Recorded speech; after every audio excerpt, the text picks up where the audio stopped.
Looks like we're getting very close to the shutdown. We'll never agree to give any substantial money or any money to really prisoners, illegals that come into our country. And I think the Democrats understand that. And it looks like we're getting close to the shutdown ending. You'll know very soon. So that is Donald Trump kind of like implying victory, if not declaring victory. And he probably wasn't as jazzed as I would have expected him to be when it became apparent late last night that the Democrats, or enough Democrats anyway, were evidently going to cave and give in to his insane demands. Effectively, the American people were held hostage for both their health insurance subsidies as well as the food that tens of millions rely on. And he, day after day, swore, "I will inflict so much suffering on the American people that I will break the backs of the Democrats." And rather than hold strong for the American people and also demonstrate how little regard Donald Trump has for them, enough Democrats are like, "Yeah, no, yeah. You want to make us cave? You want to make us bow down? Here, let me get my knees pressed nice and firmly into this ground." And so last night there was this 60-40 vote, which of course it needed to be, which meant that just enough 8 Democrats broke with the rest of the caucus to vote with the Republicans and to advance legislation. So that's working its way through, and obviously it still needs to go back to the House, but Mike Johnson is saying that he's getting his members back and he believes they have enough votes, which we'll have a little talk about that, but he probably is right. And then obviously Donald Trump is going to sign it. And so we're gonna talk about what the Democrats got, the stuff they got for giving up all their leverage. But first, let's just identify the 8 Democrats that broke ranks. Some of these might be surprises, others very much are not. So John Fetterman, sorry, wait, we have him on a list of Democrats. We need to get that fixed because that doesn't seem accurate. Angus King, Catherine Cortez Masto, Jackie Rosen, Dick Durbin, Jeanne Shaheen, Maggie Hassan, and Tim Kaine, who once wanted to be the vice president. Now, there's a lot of things that are different about these Democrats. One of the big ones is that basically none of them are up for re-election in 2026. And so they feel like they can cave and there won't be immediate, like retribution. Hopefully for some of them, there will be eventual retribution. For John Fetterman, there damn sure better be retribution, and not just for this, for many of the things that he did. But anyway, JR, before we get to what the Democrats got, I was expecting, I think most of us were in for the long haul, that we would get past Thanksgiving, maybe past Christmas, as the shutdown continues. And it is already the longest in history, at least for now. Stay tuned for a year or two from now. But it looks like the caving has happened. What do you think? I mean, the Democrats caving on this, and these 8 senators that decide to cross over and given the permission to do so. I mean, it's obviously they're there to have some good faith negotiations with the Republicans, who for the past 40 or so days of this shutdown kept saying that they're open to not negotiating. In fact, gave a couple middle fingers to anyone negotiating. And as a matter of fact, said healthcare plan, what's that? And then when they brought up how people's costs were gonna skyrocket, they said things like, that's not gonna happen. That is right before then they said, yeah, that'll happen, but it's the Democrats' fault. And then when people started pushing and pressuring Mike Johnson, who was getting flustered, who was getting in front of cameras and repeating the same lies that everyone knew were lies. When everything was at the brink, like 90% of Republicans were cracking and even going on TV and saying, I'm pressuring Mike Johnson. I remember all that was happening. And then this big election got won. So the best thing to do then, when you win an election, everyone says we agree with the points that you're making. The best thing to do then is to abandon them. Yeah.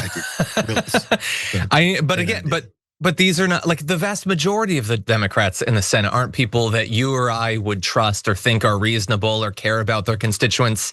And now we have, I guess, the worst of the worst on this list. And interestingly, Chuck Schumer, who we're gonna be talking a lot about, he's not himself on that list, so bear that in mind. But 8 was enough in this case. And so look, we're gonna turn in a second to what they got. I will say there are 2 potential positives, I think, coming out of this that I don't think are why this happened, but there are 2, and I will, over the course of the show, reveal those. One of them in a little bit, one a little bit later on. But so here's what they got, okay? So they didn't cave, they would say, they negotiated, and what they got was a commitment from the Trump administration to rehire government workers fired at the start of the funding lapse. And that's set in stone. Obviously, Donald Trump would never go back on that. He's not a liar. And the promise of a Senate floor vote in December on legislation to extend expiring Obamacare tax credits. So they didn't get the extension. They got a promise that there will be a vote. And here's the thing. Now, you might be thinking, you cynics out there, well, what if the Republicans just don't do the vote? Well, obviously that can't happen, because then nothing would happen. There would be no negative consequences. I mean, there'd be negative consequences to the American people whose health insurance prices are going to be jacked up. But clearly the Republicans have demonstrated this entire time that they haven't cared about that. So why would they go through with the vote? Which they might. They might. There are some Republicans that want to vote for it. There could be public pressure. But if there isn't, okay, we'll cover it. We'll be incensed. Many people will. And then life will go on and there will be no consequences, because that's unfortunately how it works. And every one of those goddamn Democrats knows that that's how it works. You do not do it for a promise of anything. Why would you give up your leverage now? That makes absolutely no sense, but that's what they did. And so now supposedly, okay, so they're gonna rehire the people, supposedly they're gonna give them their back pay, which never should have been in question in the first place. Don't act as if that's some big victory. That is always how it's worked. And if it didn't work that way in this case, then you use that as yet another weapon to attack the Trump administration. So don't act as if you're some amazing negotiators or whatever. And so that's what they've got, by the way. And coming out of it, does Donald Trump seem like chastised at all, or like, hey, he got what he wanted, so maybe now he'll be reasonable? I don't know. I mean, this is what he put up on Truth Social. All air traffic controllers must get back to work now. Anyone who doesn't will be substantially docked. He puts in, like, because he's never been a worker. He's never had his pay docked. For him, it's an abstract term that's never applied. It's docked. They taught me that word, docked. He says, for any who were great patriots and didn't take any time off for the Democrat shutdown hoax. I get him calling it the Democrat shutdown. What was the hoax? It happened. It was shut. I don't understand that at all. He says he'll give them a bonus of $10,000. Don't go spending that money before the check is sent to you, because I don't think that's actually gonna happen. For the rest, I'm not happy with you. You didn't step up to help the USA against the fake Democrat attack. No, dude, from your perspective, it's a real Democrat attack. It's not fake.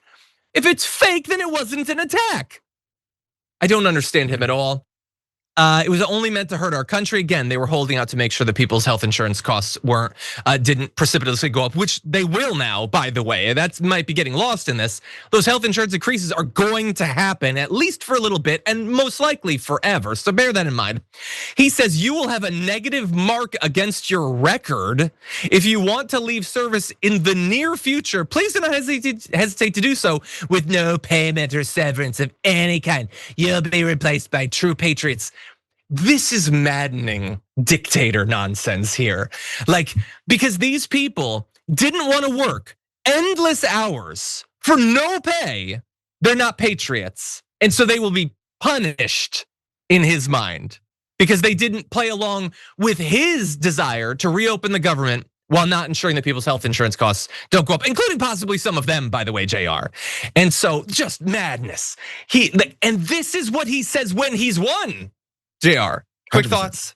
Yeah, this is how this guy operates. By the way, this whole promise, the promises that the Democrats got were a vote in the Senate. Let's be very clear on it.